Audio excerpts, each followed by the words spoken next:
Musisi sekaligus komedian Ade Djigo sedang dihadapkan dengan permasalahan yang tidak menyenangkan. Ade bersama keluarganya sedang berjuang mempertahankan tanah miliknya yang sudah ditinggalinya sejak tahun 70-an dari oknum yang diduga mafia tanah. Kini Ade dibuat sibuk bolak-balik menghadiri persidangan di Pengadilan Negeri Jakarta Selatan untuk memenangkan sengketa tanah yang hendak diambil oleh orang lain yang mengaku sebagai ahli waris sah atas tanah tersebut. Ditemani kakak dan juga kuasa hukumnya, Ade Djigo optimis jika pengadilan akan memenangkan dirinya dalam kasus sengketa tanah. Mengingat dirinya memiliki banyak barang bukti untuk membuktikan jika tanah beserta bangunan yang ditempatinya saat ini ialah milik keluarganya. Kita yang memanggil penggugat ya, karena ini udah sidang beberapa kali, tapi sayangnya baru muncul karena dari kemarin itu yang menghadiri sidang kakak saya, dan dia selalu report hasilnya begini. Nah kebetulan hari ini saya bisa, jadi ini udah sidang gugatan balik ya, gugatan balik yang panggilan koran yang ketiga untuk penggugat. Jadi kita kaget aja. Kok tiba-tiba tanah kita udah kita tempatin dari tahun 70-an digugat orang gitu. Bahkan kita sendiri pegang sertifikatnya, SKPT-nya, terus PBB-nya. Kita lancar dan bahkan kita cek BPN pun tanah kita sah gitu dan tidak ada dalam gugatan, tidak ada dalam sengketa. Tapi kok tiba-tiba ada surat baru dengan dia menunjukkan bahwa ini tanah saya loh gitu. Jadi gugatan ini tuh dari tahun 2000-an ya.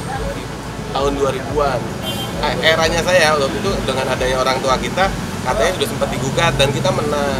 Sudah berapa kali menang, kok tiba-tiba ada bukti baru nih dari pihak lawan. Kok tiba-tiba anak-anaknya nih yang ya karena memang kita dari kecil di situ kita tahu tanah itu seperti apa dan bahkan kita juga sudah megang surat sahnya. Dari tahun 2000 tuh surat panggilan banyak banget. Bahkan terakhir kita informasinya tanah kita udah siap dieksekusi.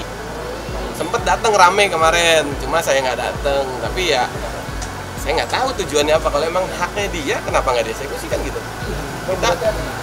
Kita ya karena kita merasa ini tanah kita, ya kita tetap dong bersikeras ya. Semua sama-sama merasa ini miliknya gitu. Tapi saya tetap dengan bersikeras dengan sertifikat yang kuat. Dan udah kita SHM, juga dan kita pun ngecek ke BPN. Saya sendiri yang ngecek ke BPN. Saya cek pertama cek lewat komputer kan ada aplikasinya tuh Sentuh Tanahku dan dia bilang sah, tidak ada dalam sengketa, tidak ada dalam gugatan. Nah sampai keluar SKPT pun sah dan PBB tiap tahun walaupun yang tanah di bawah 200 meter kan ditanggung negara tuh, tapi tetap namanya masih nama sertifikat itu. Proses sidangnya udah sejauh apa Pak? Nah kalau sidang kakak saya yang selalu ngikutin nih, jadi sebenarnya yang kemarin tuh yang digugat kita yang dipanggil, yang diundang ke sini. Tapi dalam panggilan itu ya nggak ada hasil ya, nggak ada titik temu sampai mereka bersikeras ini tanah kita. Tapi kita ya dengan surat kita yang ada, ya kita juga punya hak dong untuk melindungi tanah kita. Terakhir kita gugat balik. Ini udah gugatan panggilan koran ketiga ya. Tapi mereka nggak tahu nih hari ini hadir apa enggak. Ini udah ketiga soalnya. Harusnya hadir semua nih. Tapi yang perlu diperhatikan adalah jika sesuatu tanah bisa dieksekusi, padahal itu berbeda namanya dan berbeda objeknya, itu kan bahaya untuk di negara ini. Itu bahaya. Itu yang perlu ditelusuri lebih lanjut, dipelajari lagi sama Mahkamah Agung, apakah memang ini diperkenankan kalau berbeda nama. Itu saja. Dan itu kita sudah minta perlawanan di sini. Mau hadir atau tidak, ya cepet kelar aja sih urusannya beres, jangan sampai ini bisa dibilang gantung-gantung gitu. Tapi yang jelas nanti tetap berdasarkan keputusan pengadilan ya sama Bang Alvin juga, dan kita pengennya sih cepat selesai aja. Mau hadir atau nggak hadir, yang penting urusannya cepat selesai ya Bang. Iya. Pasti itu kan mereka ini kan sudah menempati tanah itu, udah berdiam diri itu udah puluhan tahun dari orang tuanya Sampai turun-temurun sampai bawah, tiba-tiba ada orang datang ngaku ini tanah saya, kan begitu. Iya. Sementara kedua, mereka ini sudah keluar sertifikat hak milik dari BPN pada tahun 2000. Gitu loh. Gimana mungkin bisa digugat itu? Ini kan sudah ya tugas Satgas Hukum lah, bereskan peradilan tanah Indonesia ini. Gitu. Apakah negara kita ini mau seperti ini terus? Itu aja pertanyaannya. Kalau penundaannya karena pihak lawan tidak hadir. Jadi diberikan kesempatan sekali lagi terakhir kepada mereka untuk hadir. kalaupun tidak hadir, Nah, kalau tidak hadir, sidang berjalan. sidang berjalan. Kan ini kita panggil mereka sesuai alamat di putusan PK ini. Nah, putusan PK alamatnya nggak ada. Sesuai atau enggak? Sesuai kita buat panggilannya itu gitu. Tapi nggak ada? Nggak ada. Makanya kita buat panggilan umum. Nah, itu kan mungkin panggilan relas pengadilan itu udah 2 kali, 1 kali karena alamat tidak diketahui. Yang kedua itu untuk satu terlawan itu alamatnya jelas sudah diketahui. Untuk 4 lagi terlawan itu dipanggil secara panggilan umum. Gitu. Berhubung ini warga ini yang lain ya mungkin kalau Mas ini mungkin bisa, tapi warga yang lain kan banyak yang tidak mampu ini, yang tidak memiliki ekonomi yang cukup itu tidak bisa membayar panggilan koran kan gitu. Panggilan koran itu cukup mahal gitu untuk per orang, apalagi kalau 4 orang. Gitu. Berarti total berapa kali nih udah nggak hadir kan persidangan? Udah 4 kali lah. 4 kali? Iya. Tapi sebenarnya 1 kali lagi. Sekali lagi mereka nggak terakhir hadir. diberi kesempatan kalau mereka tidak hadir, sidang berjalan tanpa kehadiran mereka. Jadi kita tinggal buktikan aja. Memang kalau kita memang yang punya Haknya. hak atas tanah tersebut ya kita buktikan. Itu pertama. Kedua, kita akan kasih tunjuk sertifikat dari BPN Yang sah. nah sah dan tidak pernah dibatalkan gitu. Bagaimana mungkin itu bisa dieksekusi gitu aja.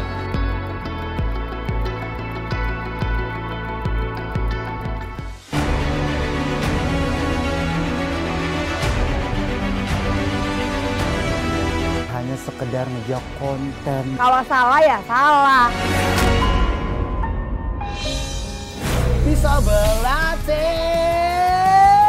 Mau tahu cerita lebih dalam tentang selebriti dan public figure? Saksikan bersama saya Vista Putri pukul 18.00 hanya di Cumi. Visit di cumi-cumi.com.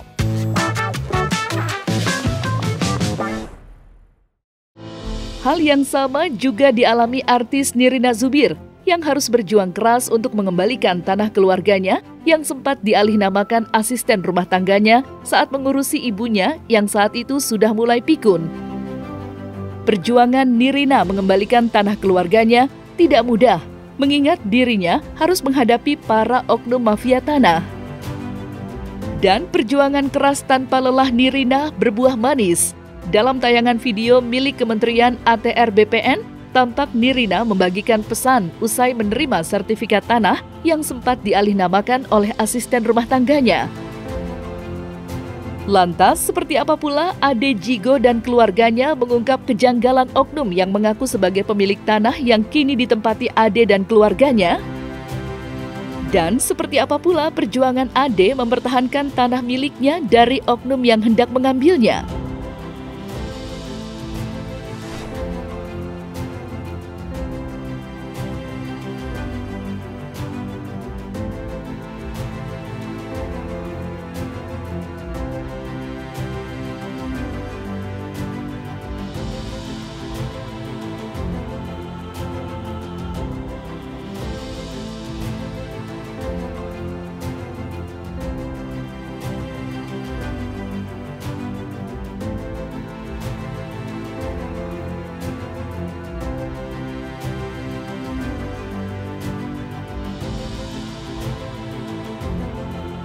Dan berat buat saya karena saya tahu ibu saya itu meninggal tidak tenang.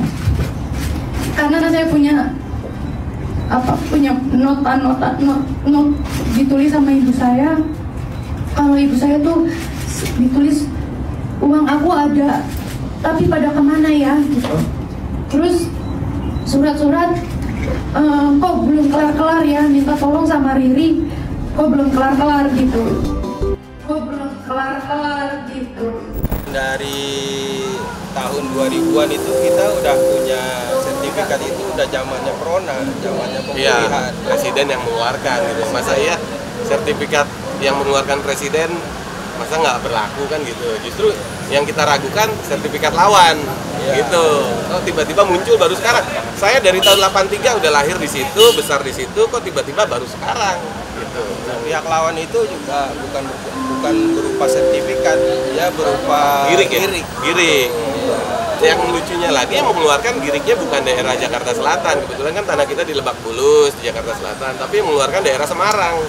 Giriknya itu diduga daerah Semarang. Diduga di daerah Semarang. Nah, kita sampai detik ini pun sama tim pengacara masih mencari tahu siapa sih yang mengeluarkan girik itu.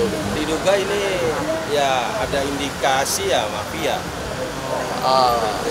Dan modus-modusnya ini cara-cara lama udah. Iya.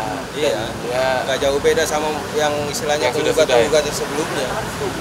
Memang dan ini lingkungan saudara ini masih ceritanya ya bikin drama ya ahli waris ceritanya begitu.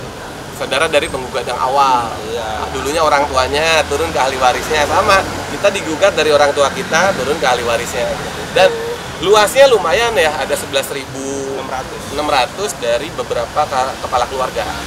Jadi tidak hanya keluarga kita, tapi salah satu keluarga kita.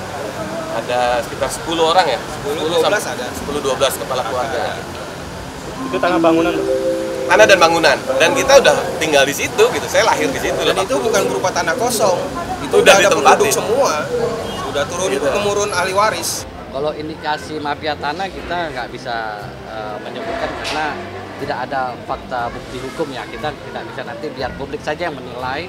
Tetapi mereka memang sudah menang dari tingkat pertama, tingkat kedua, tingkat ketiga menang. Putusan PK baru mereka kalah. Tetapi putusan PK ini kan berbeda. Itu yang saya maksudkan tadi. Namanya di putusan PK ini berbeda. Contohnya satu, pemohon perlawanan satu ini namanya Lasio. Kalau di putusan PK tersebut Casio. Lasio dan Casio itu bisa orang berbeda. Itu saja yang harus diberesin sama peradilan ini. Itu yang kita minta perlindungan hukumnya. Pihak pemohon itu, pihak lawan itu mau negosiasi ya sesuai dengan harga NJOP lah. Biar minimal gitu ya. Minimal begitu. Jadi warga-warga itu pun tidak kecewa, sakit hati gitu. Apakah masa negara ini sekejam itu kepada warga gitu.